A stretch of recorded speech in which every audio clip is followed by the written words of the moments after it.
Good evening everyone. Audio video clear है आप लोगों तक? Pandit ji, I am very well with God's grace and your prayers. बढ़िया है सब। Good evening everyone. Audio video clear है?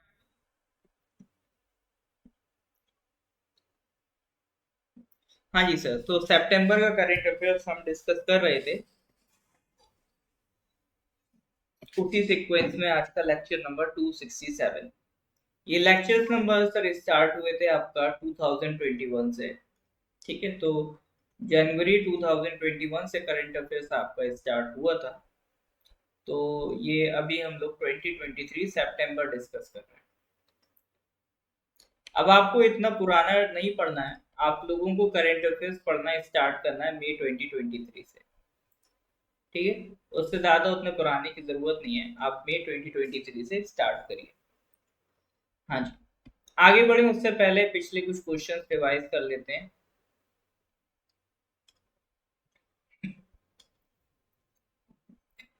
क्वेश्चन नंबर जैसे 21 है। After Chandrayaan 3, ISRO is planning another lunar mission named LUPEX. This is planned in collaboration with which of the following space agencies? Chandrayaan 3 के बाद ISRO plan कर रहा है लूपेक्स को।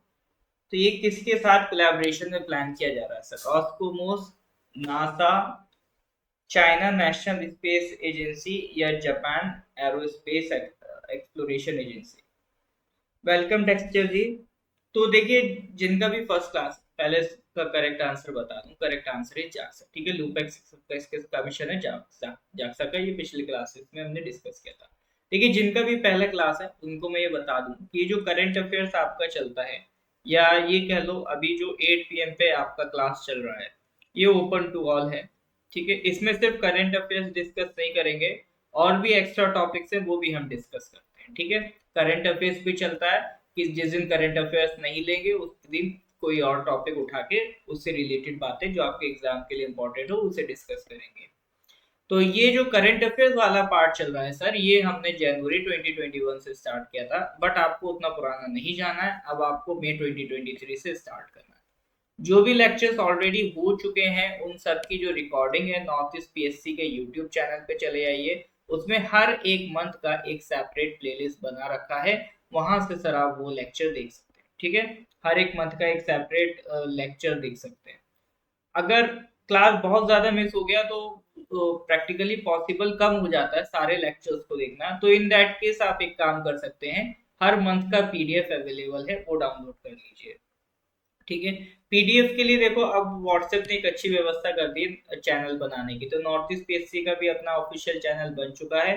तो अब आप उस चैनल पर जाकर सर क्या कर सकते हैं, पीडीएफ डाउनलोड कर सकते हैं। ठीक है, बहुत चैनल में ऑलरेडी पीडीएफ डली हुई है, वहां से आप डाउनलोड कर सकते हैं। अदरवाइज अगर किसी को पीडीएफ नहीं मिल रही है, वैसे तो वीडियो के डिस्क्रिप्शन में पीडीएफ की लिंक होती है, फिर भी अगर पीडीएफ नहीं मिल रही है तो हमें व्हाट्सएप कर सकते हैं। ठीक है, मेरे को आप व्हाट्सएप कर सकते हैं 9990784642 पे। तो मैं आपको पीडीएफ प्रोवाइड कर दूंगा इन केस अगर आपको पीडीएफ नहीं मिल रही है। ठीक है, व्हाट्सएप कर देना सर। ठीक है डेक्स्टर जी, मैं दे दूंगा पीडीएफ का लिंक। चलिए, ये क्वेश्चन नंबर 27 बताइए। Salem sago, the wet starch powder extracted from tapioca roots which recently got GI tag is associated with which state? Maharashtra, Rajasthan, Madhya Pradesh और Tamil Nadu. Salem sago, the wet starch powder किससे रिलेटेड है? महाराष्ट्र से, राजस्थान से, मध्य प्रदेश से या फिर तमिलनाडु से?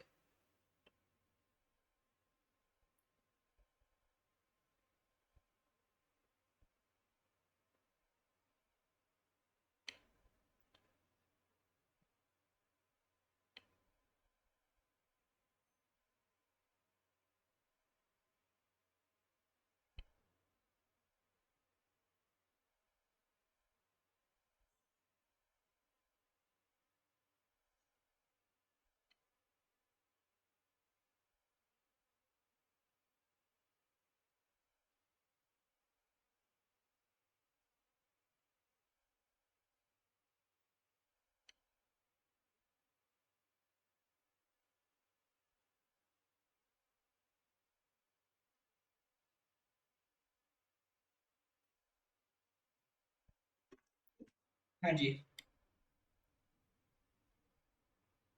सालिम सागो, ये आपका तमिलनाडु का है, ठीक है, इसको जीआई टैग मिल रखा है तमिलनाडु का।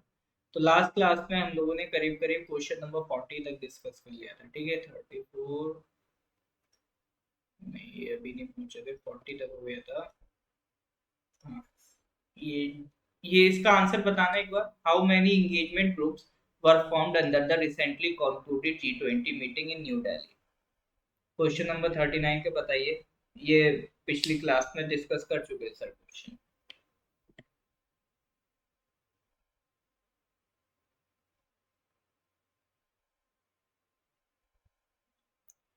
हाँ जी, इसका टोटल 11 एंगेजमेंट ग्रुप्स बने हैं, इसको हमने पिछली क्लास में डिस्कस किया था, ठीक है।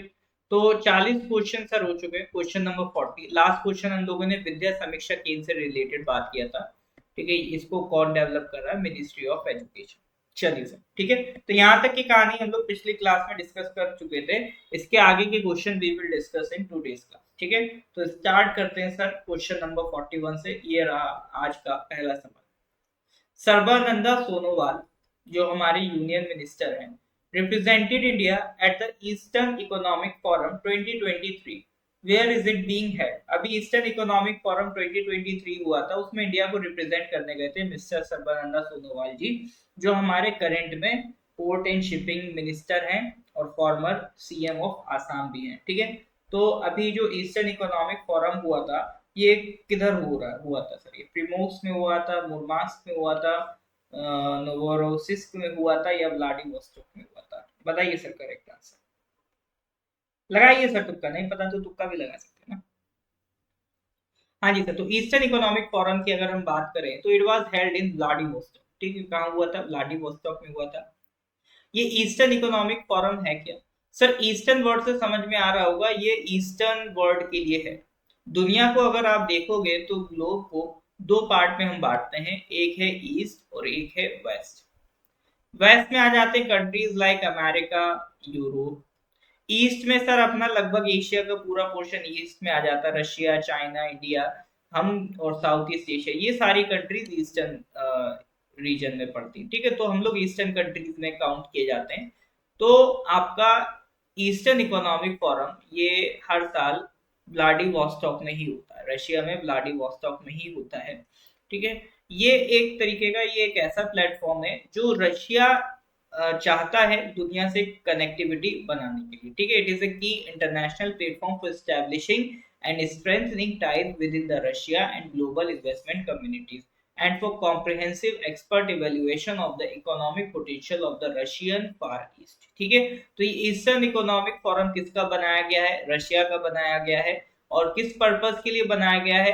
ताकि रशिया में भी आपका इन्वेस्टमेंट लाई जा सके, क्योंकि रशिया का जो, अगर आप फार ईस्ट पोर्शन देखोगे, वो कम डेवलप्ड है कंपेयर टू वेस्टर्न पोर्शन, ठीक है। तो eastern portion is less developed compare to western portion. तो उसको भी वेस्टर्न लेवल के डेवलप पे, अगर रशिया को डेवलप करना है तो ईस्टर्न रीजन में एक्स्ट्रा एफर्ट्स देने पड़ेंगे। तो उसी एफर्ट्स को बढ़ाने के लिए रशिया ने ईस्टर्न इकोनॉमिक फोरम बनाया है, ठीक है। दुनिया भर से लोग आते हैं, यहाँ पर डिस्कशन चल रहा है किस तरह से काम किया जा सकता है, ठीक है सर। चलिए, तो that was question number 41। Question number 42 very important, इस बार आपके ये एमटीएस में पूछे जाने के चांसेस वेरी हाई हैं इसके। Recently, the African Union has been admitted as a permanent member of the G20। तो अफ्रीकन यूनियन को परमानेंट मेंबर के तौर पर एक्सेप्ट कर लिया गया है। तो अब जो G20 है वो सिर्फ G20 नहीं रहेगा, अब वो क्या बन जाएगा? G21 बन जाएगा, ठीक है। क्योंकि G20 उसे इसीलिए कह रहे थे क्योंकि इसमें पहले 19 कंट्रीज थी और एक यूरोपियन यूनियन था। अब G21 में से 19 कंट्रीज हो गई, एक यूरोपियन यूनियन हो गया और एक अफ्रीकन यूनियन हो गया, ठीक है। तो इसको कुल मिला के ये क्या बन जाएगा? G21। तो सवाल ये है कि अफ्रीकन यूनियन में कितने मेंबर स्टेट्स आते हैं, ठीक है। Question is very simple.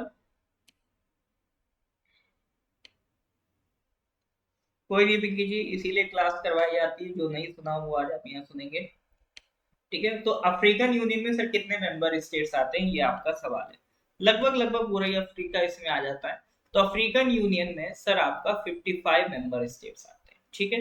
That make up the countries of the African continent. जो अफ्रीकन कॉन्टिनेंट की कंट्रीज हैं वो इसमें आपका काउंट होते हैं, ठीक है। तो ये जो आप ये डार्क कलर में कंट्रीज देख रहे हो, these are all the active members of the African Union. ये ऑफिशियली 2002 में लॉन्च हुआ था। पहले ऑर्गेनाइजेशन ऑफ अफ्रीकन यूनिटी थे, sorry, Organisation of African Unity था जो 1963 में बना था।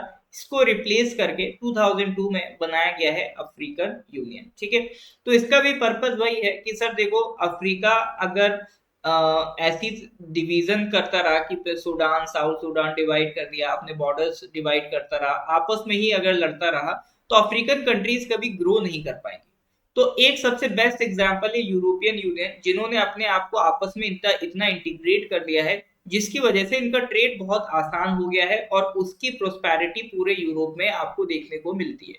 तो इसी तर्ज पे अफ्रीका भी चाहता है कि हम इस तरह का एक यूनियन मेंटेन करें जहां पर हमारे बॉर्डर्स सिर्फ नाम के लिए रह जाएं, हम अपने कल्चर को शेयर कर पाए, हम अपने ट्रेडिशंस को, साथ ही साथ इकोनॉमिक प्रोस्पेरिटी को बढ़ा पाए, ठीक है।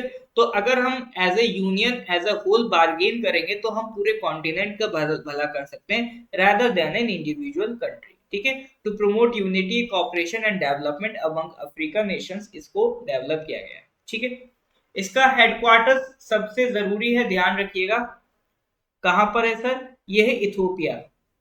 इथोपिया की कैपिटल एडिस अबाबा में, ठीक है। Aedes अबाबा the capital of Ethiopia is the headquarter of African union. Ethiopia कहाँ है सर? ये आपका देखो, ये है इथोपिया, ठीक है। ये इथोपिया, ये एरिथ्रिया, ये जिबूती, ये सोमालिया, ये चार कंट्रीज के नाम स्पेशली ध्यान रखिएगा, क्योंकि ये चार कंट्रीज मिलके क्या बनाती हैं?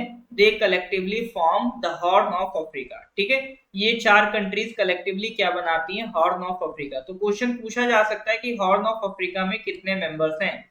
तो ध्यान रखेंगे कितने मेंबर्स हैं सर? चार।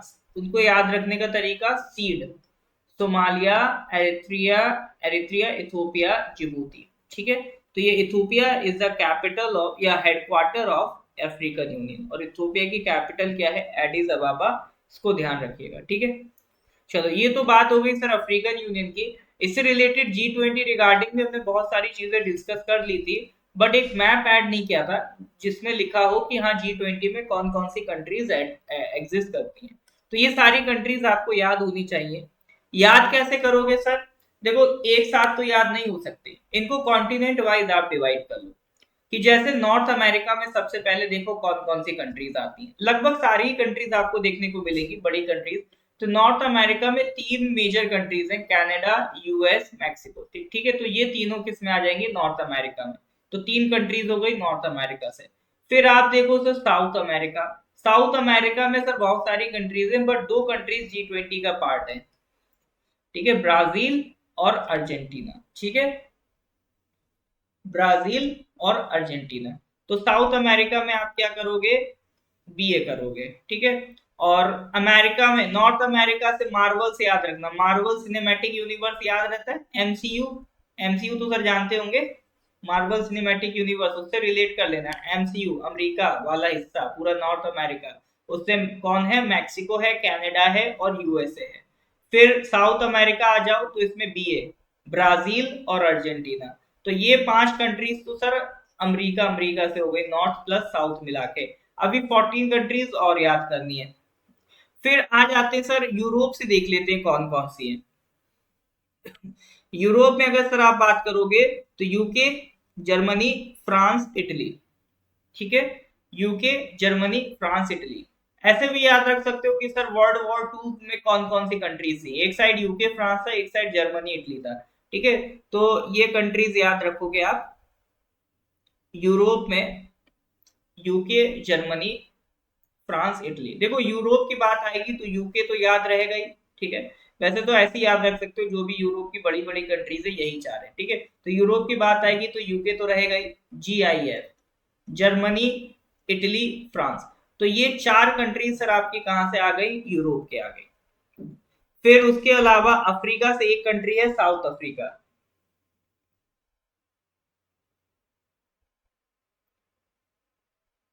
अफ्रीका से कैसे कंट्री है? South Africa. देखो निमोनिक बहुत सारे बन सकते हैं, इकट्ठा वन लाइन वाले भी निमोनिक बन सकते हैं, लेकिन वो वन लाइन वाला निमोनिक याद रखने में भी दिक्कत हो जाती कभी कभी। तो इसीलिए मैं चाह रहा हूँ आप अगर कॉन्टिनेंट वाइज भी डिवाइड करके करना चाहो तो ऐसे भी याद रख सकते हो, ठीक है। क्योंकि अगर देखो कंट्रीज याद रखने में अगर आप मैप का सहारा लेते हो ना तो आपको इनडायरेक्ट बहुत ज्यादा फायदे होते हैं। आपको सबसे बड़ी बात मैप की क्लैरिटी रहती है, फिर लोकेशंस की क्लैरिटी रहती है। तो बेहतर ये रहेगा कि कभी भी इकट्ठा ग्रुप ऑफ कंट्रीज याद रखो तो मैप के थ्रू याद रखो, तो वो ज्यादा आपको फायदा देगा। गुरुजी हाँ वो वाली ट्रिक भी काम करती है, लेकिन मैं अपने पर्सनल लेवल पे उसे अच्छी ट्रिक नहीं समझता हूँ। मेरे हिसाब से अगर आपको G20 कंट्रीज याद रखनी है तो आप कॉन्टिनेंट वाइज याद रखो, तो वो ज्यादा आपको मैप से कनेक्ट करेंगे। क्योंकि ये जो ट्रिक्स है बिल्कुल ब्लाइंड कर देती हैं आपको। अगर मैप से आप कनेक्ट करके याद रखोगे तो मैप की भी लोकेशंस आपके दिमाग में क्लियर रहेगी। तो ये चार कंट्रीज हो गई आपका क्या कहते हैं, क्या नाम, यूरोप में। अफ्रीका से तो सर से साउथ अफ्रीका, ऑस्ट्रेलिया से तो पूरा ऑस्ट्रेलिया। बाकी जो बची कंट्रीज है वो सर कहाँ से आती हैं, एशिया से आती हैं, ठीक है। एशिया की अगर आप बात करोगे तो तीन कंट्री तो बेधड़क जबान पे आपके आएंगी, रशिया, चाइना, इंडिया, ठीक है। रशिया एशिया की अगर आप बात करोगे ये तीन कंट्री बेधड़क आपके दिमाग में आएंगी, रशिया, चाइना, इंडिया। फिर उसके बाद सर जापान और साउथ कोरिया भी आपको याद आएगा। जापान और साउथ कोरिया भी याद आएगा, इसे कैसे भूल सकते हैं। और इंडोनेशिया से तो सर हमने पिछली साल प्रेसिडेंसी ली ही थी, तो उसे कैसे भूल सकते हैं। और दो कंट्रीज बचे आपका मिडिल ईस्ट का, जो टर्की, ठीक है, अब उसका नाम हो गया तुर्की है, एंड सऊदी अरेबिया, ठीक है। ये दो कंट्रीज आपका मिडिल ईस्ट से उठा लो। तो ये कुल मिला के आपका पूरा एशिया की कंट्रीज हो गए, ठीक है। एशिया में कितना, 1 2 3 4 5 6 7 8, 8 कंट्रीज ये, 8 और 4 12 यूरोप के, यूरोप के 12, एक ऑस्ट्रेलिया 13, ये 14, और ये आपका 16 और 3 19, टू टोटल ये 19 कंट्रीज हो गई। और एक आपका यूरोपियन यूनियन, तो ये कुल मिला के कितने हो गए आपका, 20 G20 मेंबर्स हो गए, ठीक है। आपको जो ट्रिक आप लोगों को अच्छी लगे आप उसको यूटिलाइज करो। मैं जो अपने लिए आप मतलब आपके लिए जो बेटर समझता हूँ या मैं जिस तरह से याद रखता हूँ वो मैं आपके साथ शेयर कर रहा हूँ, ठीक है। नॉर्थ अमेरिका में सर एमसीयू, एमसीयू बोले तो एक तो मैक्सिको हो गया, एक आपका कनाडा हो गया, और एक आपका यूएसए हो गया। कुछ कंट्रीज तो आप ऐसे ही नहीं भूलोगे। नॉर्थ अमेरिका, ठीक है। साउथ अमेरिका, साउथ अमेरिका से बी ए याद रखना सर, ब्राजील एंड अर्जेंटीना, ठीक है, ब्राजील एंड अर्जेंटीना। फिर उसके बाद आ जाओ सर अफ्रीका, अफ्रीका से तो सर क्या ही भूलोगे, एक ही कंट्री है अफ्रीका से तो, कौन सी, साउथ अफ्रीका। फिर आ जाओ सर यूरोप, यूरोप से सर चार कंट्रीज हैं, UK, GIF, UK, Germany, Italy भी वैसे सर आप नहीं भूलोगे, है ना। इटली का तो सर इतना मीम बनाया है मेलोनी जी के पेज पे जा जाके लोगों ने, तो इटली तो मुझे नहीं लगता आप भूलोगे, इटली, फ्रांस। फिर आ जाओ सर एशिया, एशिया से सबसे ज्यादा है। एशिया में सर सबसे पहले तीन कंट्रीज तो बिना कुछ सोचे ही आपको याद आ जाएंगी, रशिया, इंडिया, चाइना, ठीक है। फिर थोड़ा सा एशिया में ईस्ट में जाओगे तो आपको दो बड़ी कंट्रीज मिलेगी, जापान एंड साउथ कोरिया। फिर सर थोड़ा सा साउथ ईस्ट एशिया में भी नजर डाल लेना, तो साउथ ईस्ट एशिया में इंडोनेशिया आ जाएगा, ठीक है। और फिर सर एशिया का जो मिडल ईस्ट पोर्शन है वहां से दो कंट्रीज उठा लो, सऊदी अरेबिया और आपका तुर्की है। तो ये सारी कंट्रीज आ गई आपका एशिया से। फिर आप चले जाओ सर, किधर जाओगे, ऑस्ट्रेलिया। तो ऑस्ट्रेलिया में सर आपको एक कंट्री मिलेगी, and that country is itself Australia, ठीक है। तो ये कुल मिला के आपको 18 सॉरी ये 19 कंट्रीज हैं जो G20 का पार्ट है। ये 19 कंट्रीज प्लस एक यूरोपियन यूनियन, तो टोटल मिला के वो क्या बैठता है, G20 बैठता है, ठीक है सर।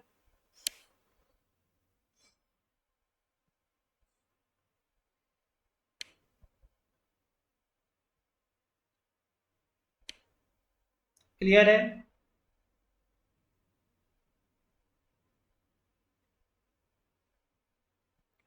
तो इस तरह से आप कॉन्टिनेंट से डिवाइड करके भी कंट्रीज याद रख सकते हो। इज दैट क्लियर और नॉट? हाँ जी सर, इससे याद हो रहा है? याद हो रहा है तो गिव मी थम्स अप।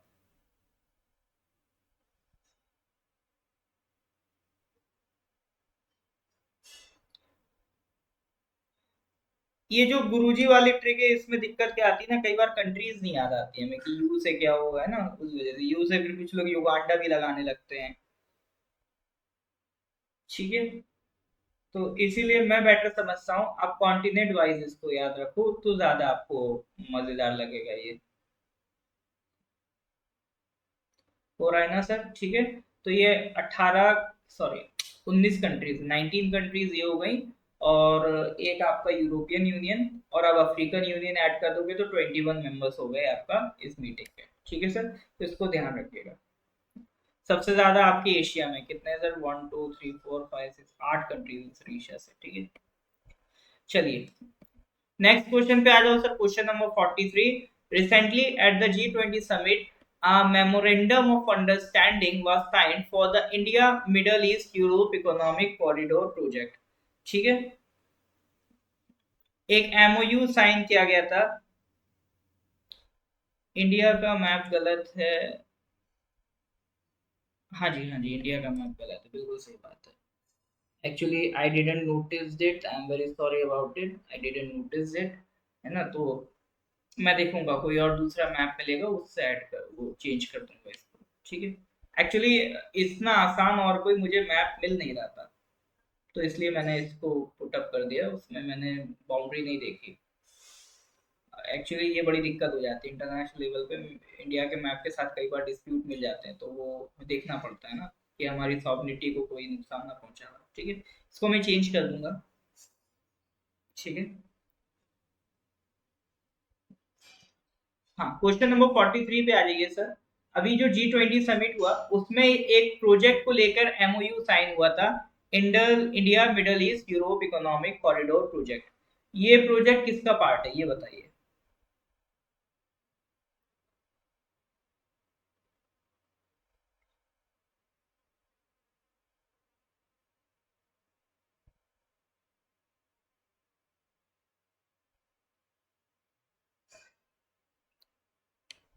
कोई बात नहीं पिंकी जी।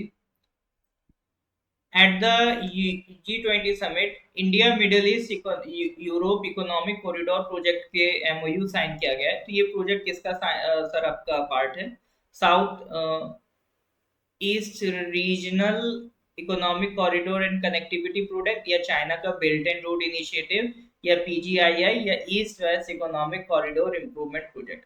देखो इतना तो अगर आप थोड़ा भी मतलब आईआर या थोड़ा भी अगर आप न्यूज वगैरह पढ़ते हैं तो इतना तो आप समझेंगे कि ये जो प्रोजेक्ट बनाया जा रहा है ये बनाया ही इसीलिए जा रहा है ताकि चाइना के बेल्ट एंड रोड इनिशिएटिव को क्या कर सके सर? काउंटर कर सके। तो सर ये आंसर तो नहीं हो सकता। ठीक है, और ये project specifically south east Asia के लिए नहीं है सर, ये पूरा एशिया और यूरोप को कनेक्ट करने के लिए है, तो ये स्पेसिफिकली साउथ ईस्ट एशिया नहीं हो सकता। ठीक है, और अगर आप इसमें देखोगे तो लगभग पूरा ग्लोब कनेक्ट हो रहा है। तो अगर आप बेस्ट ऑप्शन लगाना चाहो तो सी या डी में से कोई एक ऑप्शन चूज कर सकते हो, और इसमें करेक्ट आंसर है सी। ये इस प्रोजेक्ट का पार्ट है, partnership for global infrastructure and investment. ठीक है, एक इंटरनेशनल मतलब एक ग्लोबल लेवल पे रूट डेवलप किया जा रहा है, उस ग्लोबल लेवल का जो रूट है उसका ये पार्ट है, ये आपका project India middle east Europe economic corridor. इसका पर्पस ये है कि सर एक ऐसा रूट डेवलप किया जाएगा कि हम इंडिया से मिडल ईस्ट पहुंचेंगे। ठीक है, दुबई होते हुए, फिर सऊदी होते हुए, फिर यहां से सर आपका गाड़ी जाएगी इधर ये आपका,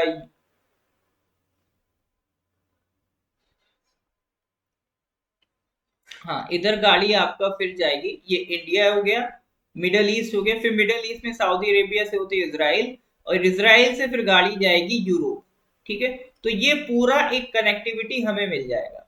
एक जो प्लान है चाइना का इस तरह से रूट डेवलप करने का, उसके काउंटर में हम ये रूट डेवलप करेंगे, और साथ ही साथ अगर आप देखोगे तो इधर ये आपका जो स्विस कैनाल है उसके भी लोड को कम करेगा। अभी क्या है, यहाँ से जो स्विस कैनाल के होके जो रूट बना है उस पर क्या है, लोड बहुत ज्यादा है, एक नैरो सी कैनाल है, तो यहाँ पर टाइम भी काफी लग जाता है। और एक बार ये ब्लॉक हो गई थी, अभी एक शिप फंस गया तो काफी लॉसेस देखने को मिले थे। तो इसीलिए और भी अल्टरनेट रूट्स डेवलप किए जा रहे हैं। और ये जो आपका स्विस कैनाल है ये सिर्फ सिर्फ वाटरवे है। अब यहाँ पे जो रूट डेवलप किया जाएगा इसमें सर हाईवेज भी बनेंगे, शिपिंग लाइन भी बनेगी, और साथ ही साथ आपका रेलवेज भी डेवलप होगी, तो एक मल्टी मोडल ट्रांसपोर्ट यहाँ पर डेवलप किया जाएगा। इसमें रेल रोड भी होगा, शिप टू रेल नेटवर्क भी होंगे, रोड ट्रांसपोर्ट भी होगा। तो ये सारा सब कुछ मिला के डेवलप किया जाएगा, जिसे कहा जा रहा है India middle east Europe economic corridor project. ठीक है, इंडिया को कनेक्ट करेंगे अरेबियन गल्फ से, इसका ईस्टर्न पार्ट, और जो नदर्न पार्ट है वो गल्फ को किससे कनेक्ट करेगा, यूरोप से। ठीक है, इलेक्ट्रिसिटी केबल भी ऐड की जाएगी, हाइड्रोजन पाइपलाइन भी ऐड की जाएगी, हाई स्पीड डेटा केबल भी इसमें इंक्लूड की जाएगी। ठीक है, इसके सिग्नेटरी की बात करें तो इंडिया है, यूएस है, सऊदी है, यूएई है, यूरोपियन यूनियन है, इटली है, फ्रांस है, जर्मनी है। ठीक है, तो ये कंट्रीज इसके सिग्नेटरीज हैं। ऑब्वियसली बात है, इन्हीं कंट्रीज को इसमें सबसे ज्यादा फायदा होने वाला है। यूरोपियन यूनियन तो एक अलग से बॉडी है, बाकी वो कंट्री नहीं है। ठीक है, ये तो ओवरऑल पूरे यूरोप को रिप्रेजेंट कर रहा है। इसमें कौन कौन से पोर्ट्स होंगे, इंडिया वाले पोर्ट जरूर याद रखना। ठीक है, बाकी आप मिडल ईस्ट वाले भूल जाओ, कोई दिक्कत नहीं। इंडिया के कौन कौन से इसमें पोर्ट कनेक्ट होंगे, एक तो गुजरात का मुंद्रा पोर्ट है और कांडला पोर्ट है। ठीक है, उसके अलावा मुंबई का जवाहरलाल नेहरू पोर्ट ट्रस्ट, ये तीन पोर्ट आपका कनेक्ट होंगे इंडिया की तरफ से। और मिडल ईस्ट में आपका फुराइया है, जैबल अली है, अबू धाबी है। ठीक है, और भी प्रोजेक्ट पोर्ट्स हैं, वो उतना ध्यान रखने की आपको जरूरत नहीं है। मेन आप ध्यान रखना अपने इंडिया से कौन कौन से पोर्ट इसमें कनेक्ट किए जाएंगे। ठीक है, बाकी देखो इसकी ऑलरेडी एक पूरी वीडियो बन चुकी है, वो नॉर्थ ईस्ट पीएससी के यूट्यूब चैनल पे मिल जाएगी। आप इतना डाल देना IMEC नॉर्थ ईस्ट पीएससी या India middle east Europe corridor और नॉर्थ ईस्ट पीएससी, तो आपको नॉर्थ ईस्ट पीएससी की वीडियो मिल जाएगी जो आपका नजरुल सर ने बनाई है। तो उसमें दो वीडियोस हैं कि ये कॉरिडोर की डिटेल्स हैं कि क्या है इस कॉरिडोर में, और दूसरा जो वीडियो है वो डील करता है क्या क्या चैलेंजेस हैं इस कॉरिडोर को बनाने में। ठीक है, तो दोनों ही एस्पेक्ट से हमने इसको कवर करा है। तो अगर आप PCS लेवल की तैयारी कर रहे हैं तो आंसर राइटिंग में आपको चैलेंजेस भी देखने पड़ेंगे कि इस कॉरिडोर को बनाने में क्या क्या चैलेंजेस है। तो उसके लिए भी एक अलग से वीडियो बन रखी है, उसको जाके आप देख सकते हैं। ठीक है सर, चलिए आगे बढ़ते हैं सर नेक्स्ट क्वेश्चन पे। Question number 44, recently the Bharat the mother of democracy portal has been launched by which of the following ministries. एक पोर्टल बना है Bharat the mother of democracy, किस मिनिस्ट्री ने बनाया?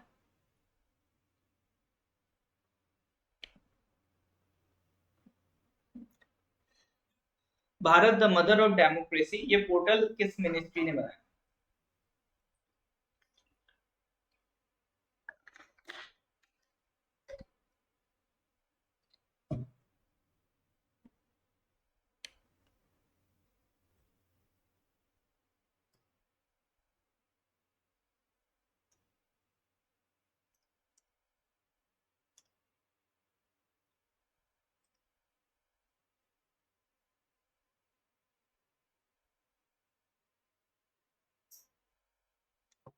हाँ जी,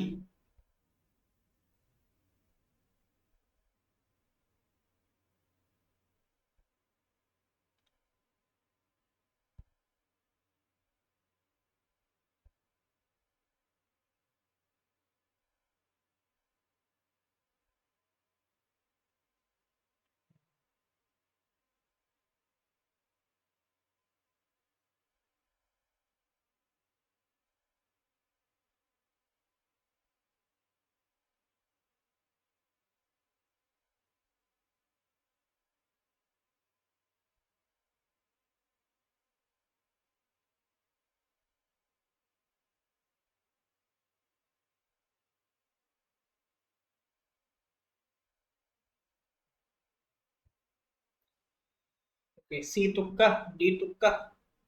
चलो करेक्ट आंसर की बात करते हैं। Bharat the mother of democracy, ये पोर्टल बनाया है मिनिस्ट्री ऑफ कल्चर ने। ठीक है, ये पोर्टल पे क्या मिलेगा sir? It showcases the content on history of democracy of India. ठीक है। यानी हमारी जो सिंधु सरस्वती सिविलाइजेशन है, ठीक है, सिंधु सरस्वती यानी आपका वैदिक एज से, या आप कह लो इंडस वैली सिविलाइजेशन के टाइम से अभी तक की जो पूरी हिस्ट्री है, ठीक है, तो हमारे जो डेमोक्रेटिक एथोस जो आज से नहीं 7,000 ईयर्स पुराने हैं, उसको शोकेस करता है आपका ये पोर्टल। ठीक है, 16 लैंग्वेजेस में यहाँ पर आपको जानकारी मिलेगी, और इसमें फॉरेन लैंग्वेजेस भी हैं। जर्मन है, फ्रेंच है, स्पेनिश है, अरेबिक है, पोर्टुगीज है, इटालियन है, टर्किश है और रशियन है। बाकी इंग्लिश और हिंदी तो आपको मौजूद है ही। अब सर इंडिया की और लोकल लैंग्वेजेस क्यों नहीं इंक्लूड की गई?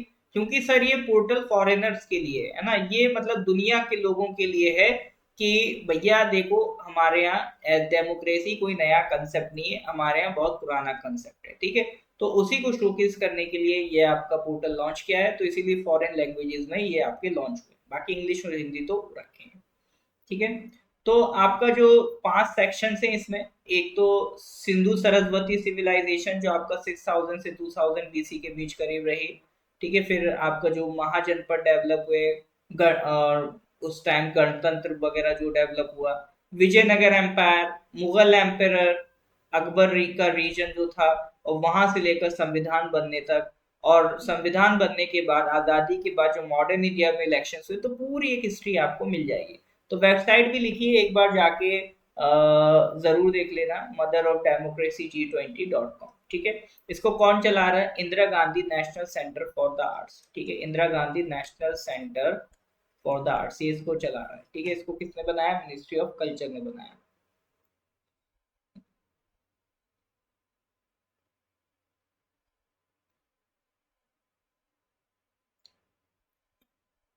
नेक्स्ट क्वेश्चन पे आता है, question number 45। Recently, Koraput Kala Jeera rice gets GI tag. It is from which of the following states? Koraput Kala Jeera rice gets GI tag. It is from which of the following states? Madhya Pradesh, Orissa, Andhra Pradesh, Uttar Pradesh. बताइए sir.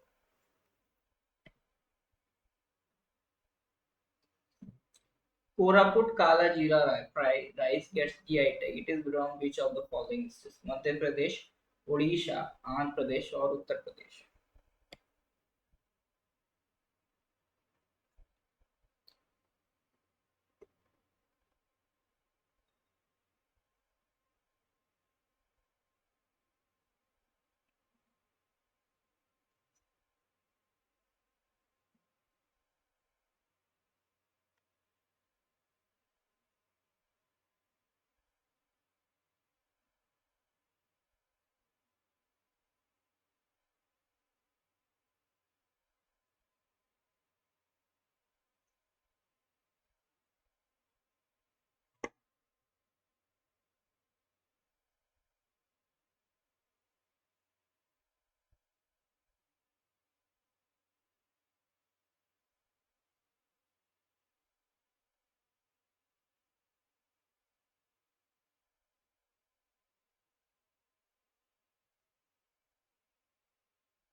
हाँ जी, कोरापुट काला जीरा। नहीं sir, वो UP में नहीं मिलता। ये आपका उड़ीसा में मिलता है। ठीक है, काला जीरा, इसे ब्लैक राइस भी से कहते हैं। ठीक है, कोरापुट काला जीरा राइस, ये आपको उड़ीसा में देखने को मिलता है। कोरापुट शब्द से आपको समझ जाना चाहिए था, Koraput district is in Orissa. ठीक है, तो वहाँ जो कोरापुट की ट्राइबल कम्युनिटीज हैं वो इसको कल्टीवेट करती हैं, तो इसलिए वहाँ इसको क्या दिया गया है, उड़ीसा के अंडर जीआई टैग।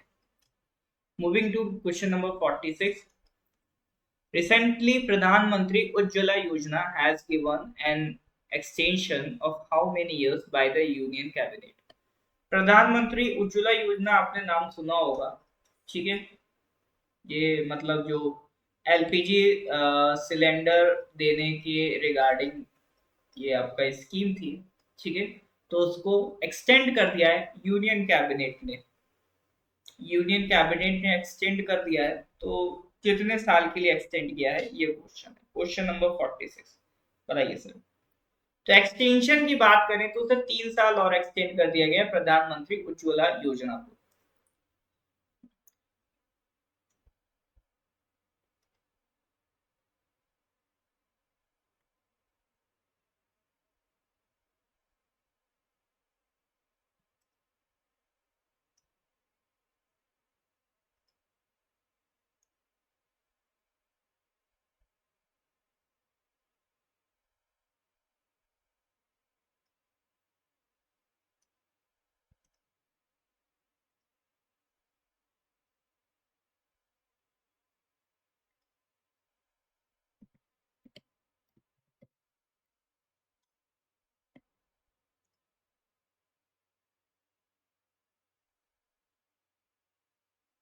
हाँ जी, आवाज आ रहा है आप लोगों तक?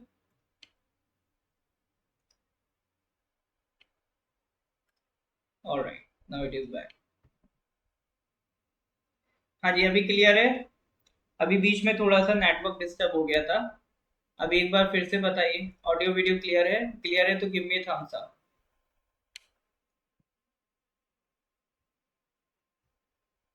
हाँ जी, अभी बीच में डिस्टर्ब हो गया था, अगर क्लियर है तो बताइए sir, give me thumbs up.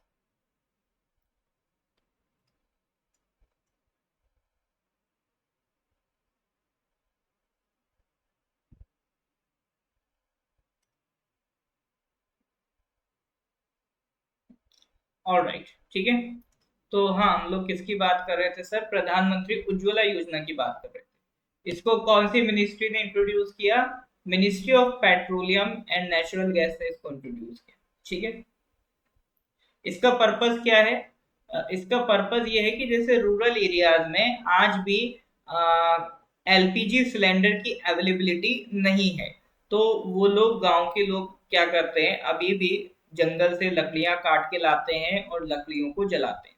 तो उससे बहुत सारे नुकसान, एक तो इन्वायरमेंट को नुकसान है, दूसरा जो महिलाएं इस काम में लगती हैं तो उनकी हेल्थ को भी नुकसान है, क्योंकि लकड़ी पे खाना पकाने से सांस की बीमारी होने की प्रोबेबिलिटी ज्यादा रहती है। उसके बाद फिर सर, आप क्या कहते हैं, जो विमेन एम्पावरमेंट को कैसे बढ़ाओगे, क्योंकि महिलाओं को एक लंबा टाइम आपका किस में जा रहा है? कुकिंग में जा रहा है, क्योंकि लकड़ियां इकट्ठा करके लाना और उसको चूल्हा जलाना, उस पे बनाना, that takes a huge amount of time. तो ये सारी परेशानियों को रिजॉल्व करते हुए सरकार ने एक स्कीम बनाई, जिसमें रूरल और डिप्राइव्ड हाउस होल्ड को सरकार के प्रोवाइड करेगी, एलपीजी सिलेंडर प्रोवाइड करेगी, ठीक है। अब उससे फायदा क्या है? अब वो लोग लकड़ी नहीं जलाएंगे तो इन्वायरमेंट को फायदा है, वो लोग क्या कहते हैं, हेल्थ को उनका फायदा है। तीसरा, विमेन एम्पावरमेंट होगा, क्योंकि महिलाएं जो ये काम कर रही हैं रूरल एरियाज में, अब उनके पास टाइम बचेगा तो वो अपनी स्किल्स पे काम कर सकती हैं, कुछ एक्स्ट्रा प्रोडक्टिव काम कर सकती हैं जो उनको बेनिफिट दे, ठीक है। तो इस वजह से सरकार ने प्रधानमंत्री उज्ज्वला योजना स्कीम लॉन्च की थी। तो इसके ऑब्जेक्टिव्स भी यही हैं: empowering women and protecting their health, reducing the number of deaths in India due to unclean cooking fuel, preventing young children from a significant number of acute respiratory illness caused due to the indoor air pollution by burning fossil fuels, ठीक है।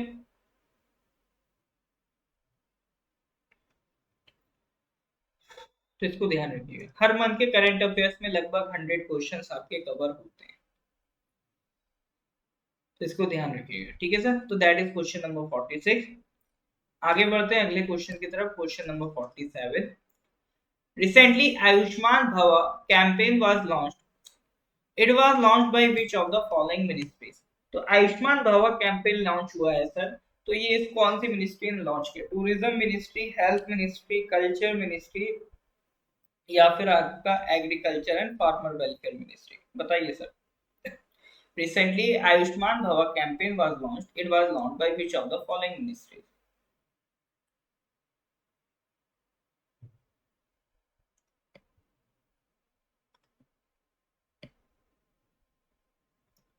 हाँ जी, आयुष्मान भवा अगर हम बात करें, it has been launched by ministry of health and family welfare, ठीक है। आयुष्मान भारत आपने सुना होगा वर्ड, ठीक है, आयुष्मान भारत से रिलेटेड है ये। तो ये किसका स्कीम है, ये किसका कैंपेन है? ये एक्चुअली ये कैंपेन है, हेल्थ मिनिस्ट्री का कैंपेन है। देखो हमारा पर्पस क्या है? Universal health coverage. Universal health coverage का मतलब क्या है? सारे लोगों को हेल्थ केयर प्रोवाइड करना। तो इसके लिए सरकार ने जो 2% सबसे गरीब लोग हैं देश के, सोशियो इकोनॉमिक कास्ट सेंसस के डेटा के हिसाब से, तो उनको सरकार क्या प्रोवाइड कर रही है, हेल्थ इंश्योरेंस प्रोवाइड कर रही है। हेल्थ इंश्योरेंस से होगा क्या, अब उनको अगर मान लो कोई लंबा खर्चा लग जाता है तो 5 लाख पर फैमिली का सरकार इंश्योरेंस प्रोवाइड कर रही है उन्हें, कि साल में अगर 5 लाख तक का कोई बड़ा खर्चा है तो वो इसको आयुष्मान कार्ड से पूरा कर सकते हैं। ठीक है, तो इसी यूनिवर्सल हेल्थ कवरेज को ध्यान रखते हुए सरकार ने एक कैंपेन लॉन्च किया है, आयुष्मान भव कैंपेन, और एक पोर्टल लॉन्च किया है, आयुष्मान भव पोर्टल। ठीक है, पर्पस क्या है इस कैंपेन के जरिए, जो हेल्थ केयर सर्विस है वो लास्ट माइल तक लेके जानी है। ठीक है, और ऐसी पॉपुलेशन तक ये सर्विस प्रोवाइड करनी है जो अंडर सर्व्ड है, जिन तक अभी कोई भी सरकारी सुविधाएं ज्यादातर नहीं पहुंच पाई है। ठीक है, इस कैंपेन में सरकार हेल्थ केयर सर्विसेज तो प्रोवाइड कर ही रही है, साथ ही साथ अवेयरनेस भी प्रोवाइड करना चाहती है कि सरकारी कौन कौन सी हेल्थ स्कीम्स चल रही हैं, लोग किस किस का फायदा उठा सकते हैं, और कौन कौन सी डिसीजेस मार्केट में चल रही है उनसे कैसे बचा जा सकता है। ठीक है, इंडिया का डिजिटल इंक्लूजन का फायदा उठाया जाएगा हेल्थ केयर एक्सेसिबिलिटी बढ़ाने में, क्योंकि हेल्थ कार्ड जो है डिजिटल इंफ्रास्ट्रक्चर का एक बड़ा एग्जाम्पल है। आपको सरकार हेल्थ कार्ड बना देगी, देश भर में जो हॉस्पिटल्स ऑथोराइज हैं उसको यूज करने के लिए वहां आप जाएंगे, अपना कार्ड देंगे, आपका पैसा कार्ड से कट जाएगा, आपको कुछ नहीं पेमेंट करना है। ठीक है, अभी क्या है, एक सेवा पखवाड़ा क्या कहते हैं ऑर्गेनाइज किया गया था। ठीक है, उसी सेवा पखवाड़ा के दौरान ये आयुष्मान भाव कैंपेन इम्प्लीमेंट किया गया है। ठीक है, ये सेवा पखवाड़ा क्या है, ये 2 हफ्ते का इनिशिएटिव था, जिसका पर्पज ये था कि स्टेट लेवल पर जो हेल्थ सर्विसेज हैं, एसेंशियल हेल्थ सर्विसेज, उनको पहुंचाना। ठीक है, that aims to outreach essential health services programmes at the state level. उसके लिए सेवा पखवाड़ा इनिशिएटिव लॉन्च किया गया था। उसी सेवा पखवाड़ा इनिशिएटिव में आयुष्मान भव कैंपेन लॉन्च किया। आयुष्मान भव कैंपेन का पर्पज है यूनिवर्सल हेल्थ कवरेज प्रोवाइड करना। ठीक है, तो इसको ध्यान रखना।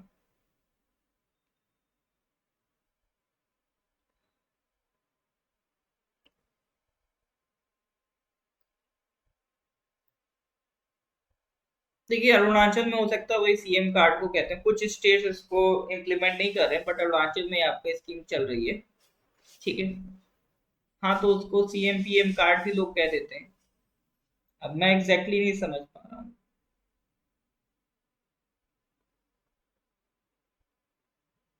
हाँ, स्टेट लेवल पे तो वो आपका जो चीफ मिनिस्टर है ना, वो आपका स्कीम चलाएंगे। ठीक है, हाँ, क्योंकि ये आपका सेंट्रल स्पॉन्सर्ड स्कीम है ना, तो इसमें स्टेट गवर्नमेंट का भी पैसा खर्च है। तो ये स्टेट लेवल पे, हाँ, चीफ मिनिस्टर आपको इसको आउटरीच प्रोवाइड करेंगे। ये वही कार्ड है। ये आप अपनी मर्जी से नहीं बना सकते, ये गवर्नमेंट के पास अगर आपका डेटा होगा और गवर्नमेंट को लगता होगा तो बन जाता है ना।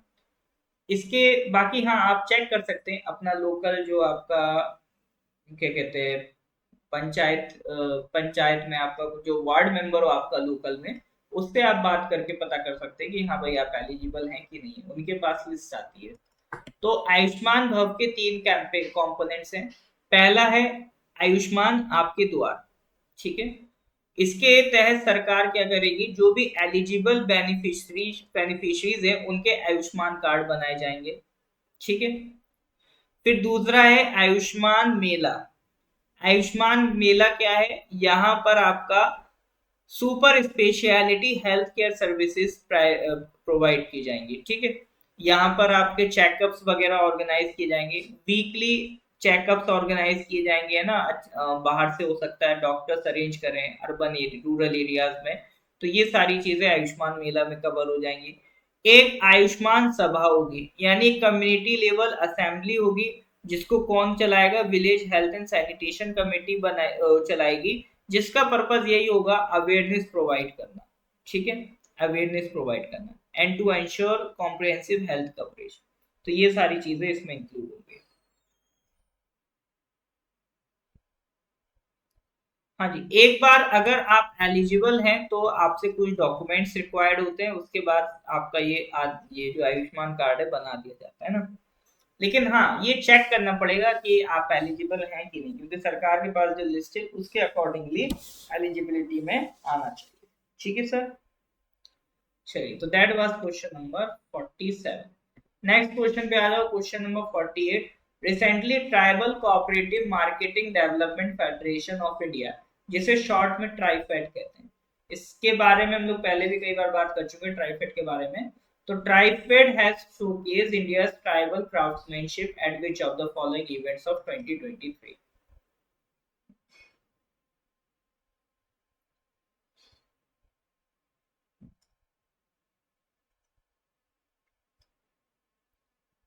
बताइए सर। तो TRIFED has showcased India's tribal craftsmanship at which of the following events of 2023? Eon Flex की, आपको अगर कार्ड बनवाना है तो आप यहाँ कमेंट में मैसेज करें, वो एनर्जी बचा के, उससे बेटर है आप अपने लोकल एरिया में कांटेक्ट करें, ठीक है, अपने लोकल ऑफिस में बात करें, वो इसमें आपको हेल्प करेंगे, ठीक है।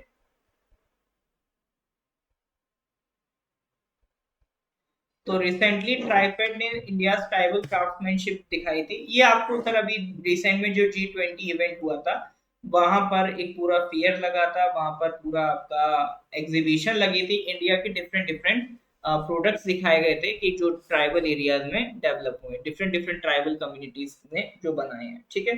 तो अभी ये आपका, ये किसने प्रेजेंट किया था? ट्राइफेड ने प्रेजेंट किया था। ट्राइफेड आता है under ministry of tribal affairs.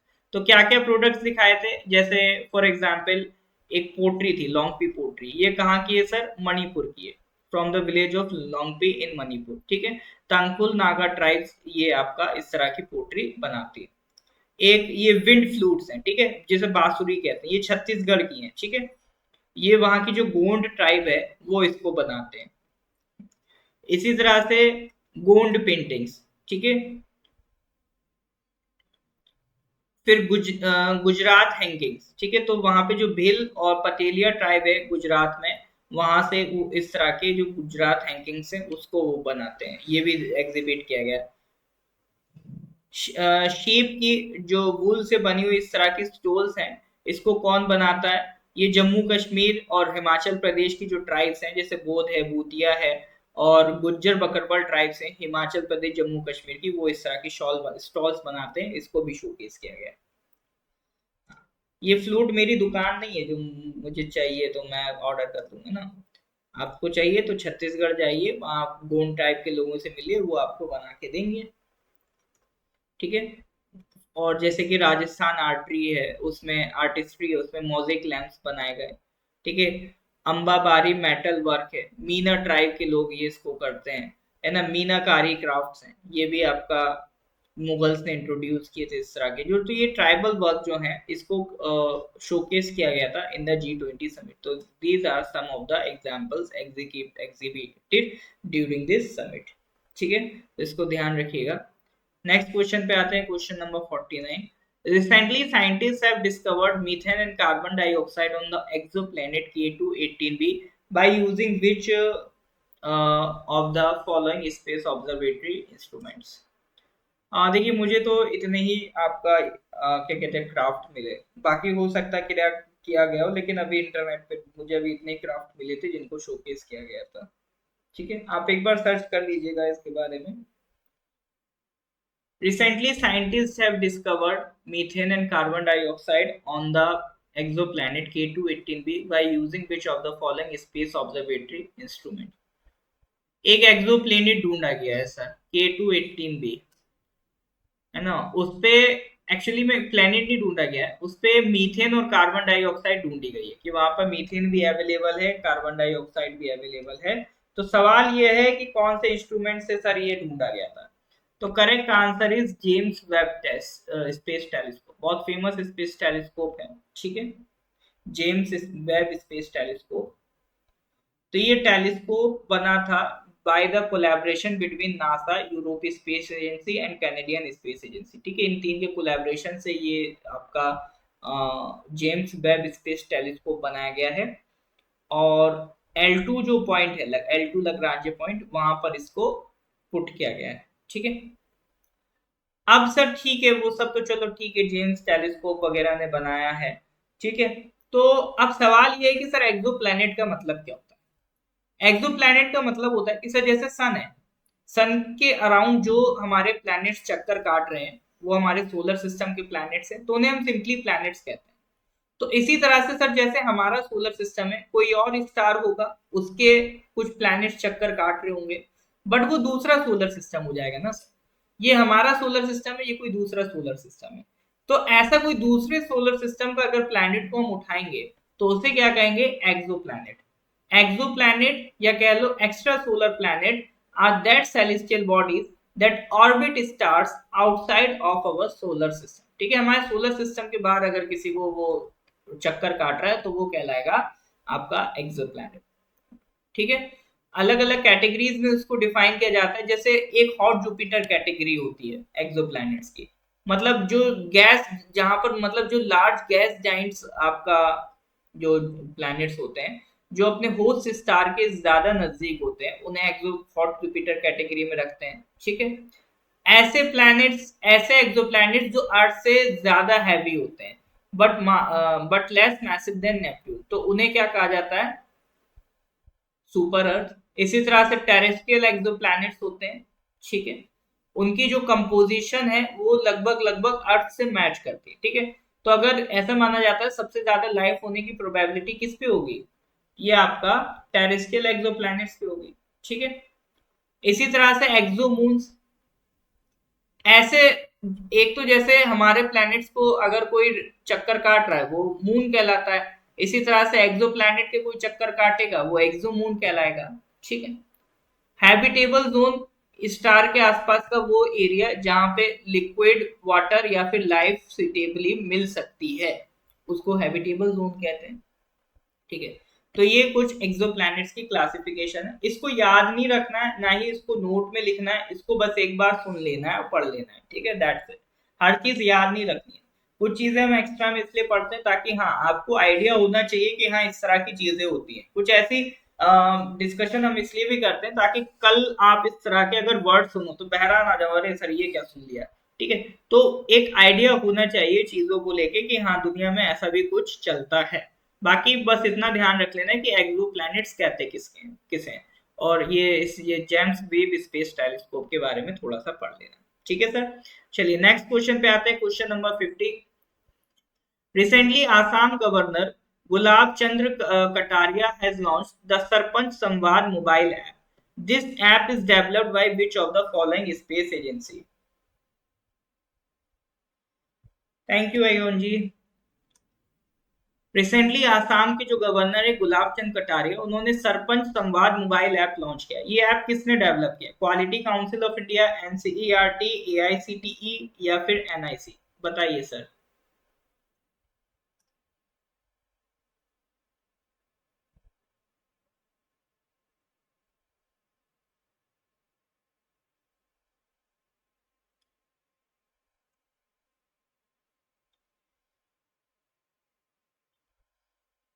तो सरपंच संवाद, सर ये एनसीईआरटी किताबें बनाता है, ऐप नहीं बनाता सर। ठीक है, वो एनआईसी होता है। ठीक है, एनआईसी से शायद आप कंफ्यूज कर गए हो। ठीक है, इसको बनाया है क्वालिटी काउंसिल ऑफ इंडिया ने। इसका पर्पस क्या है कि देखो होता क्या है ना, जैसे हर एक गांव का एक सरपंच है, हो सकता है वो कोई एक ऐसा इनोवेटिव स्टेप उठाए जिससे उसके गांव में कुछ बढ़िया काम हो जाए। तो उस सरपंच को चाहिए ना कि सर बाकी जो सरपंच है बाकी गांव में उन तक अपनी बात पहुंचाए। तो आसाम में इसीलिए ये ऐप बनाई गई है। ठीक है, इससे क्या होगा, ये एक्चुअली सिर्फ आसाम रिलेटेड नहीं है, जो भी सरपंच होंगे, ठीक है, उनको क्या करा जाएगा, एक दूसरे से ऐप के जरिए कनेक्ट कर दिया जाएगा। अगर कोई सरपंच किसी एरिया में बढ़िया काम करता है तो वो अपनी टेक्निक बता सकता है, उसने क्या इनोवेटिव स्टेप उठाया जिसकी मदद से वो दूसरे सरपंच को भी मदद मिलेगी। इसीलिए इस ऐप का नाम रखा गया सरपंच संवाद ऐप। ठीक है, संवाद मतलब कम्युनिकेट, बात करना। ये ऐप बनाया है sir quality council of India ने। ठीक है, क्वालिटी काउंसिल ऑफ इंडिया का काम क्या है? ये जो बॉडी है इंडिया में ऐसी ऑर्गेनाइजेशन है जो क्वालिटी चेक करती है, ठीक है। तो उन ऑर्गेनाइजेशंस के लिए स्टैंडर्ड्स बनाने का काम क्वालिटी काउंसिल ऑफ इंडिया करती है। It was established as a national body for accreditation on recommendations of the expert mission of the EU after consultations in the interministerial task force। ठीक है, एक इंटरमिनिस्टेरियल टास्क फोर्स ऑर्गेनाइज हुई थी international level पे, ठीक है। उसके बाद एक रिकमेंडेशंस आई थी जिसको कहा जाता है expert mission of the European union. उनकी रिकमेंडेशंस के बेसिस पर एक नेशनल बॉडी बनाई गई है जिसका काम क्या है? एक्रेडिटेशन देना। एक्रेडिटेशन मतलब रेटिंग देना, ठीक है। क्योंकि देश में प्रोडक्ट तो बहुत अलग अलग तरह के बनेंगे, उनकी क्वालिटी चेक करने का भी तो सर एक जिम्मा सरकार लेगी ना। तो उसके लिए ये क्वालिटी काउंसिल ऑफ बनाया गया। ये सोसाइटीज रजिस्ट्रेशन एक्ट ऑफ 1860 के अंदर रजिस्टर्ड है, ठीक है। और इसको कौन मैनेज करता है? इसको मैनेज करता है सर कॉमर्स मिनिस्ट्री का एक department, DIPP, department of industry policy and promotion, ये इसको हैंडल करता है, ठीक है।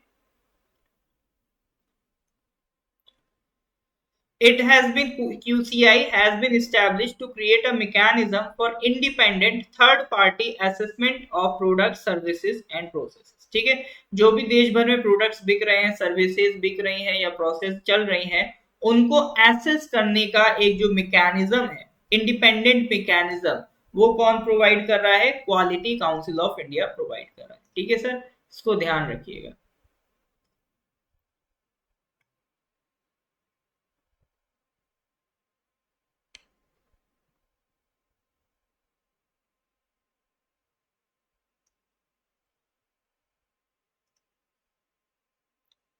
ठीक है सर, चलिए तो आज फिर हम लोग यहीं तक रखेंगे। पीडीएफ ऑलरेडी अपलोडेड है सर। अगर पीडीएफ आपको नहीं मिल रहा है तो मैं इसीलिए अपना व्हाट्सएप नंबर दिया था, मुझे व्हाट्सएप कर देना 9990784642। मैं आपको लिंक भेज दूंगा, वहां से आप पीडीएफ डाउनलोड कर लीजिएगा, ठीक है सर। चलिए फिर, ठीक है, तो आज यहीं तक रखते हैं। इसके आगे की जो कहानी है we will discuss in the next class. Till then goodbye, have a nice day. Lecture अच्छा लगा हो तो लाइक कर देंगे, अपने कलीग्स के साथ इसे शेयर कर देंगे, ठीक है सर। चलिए।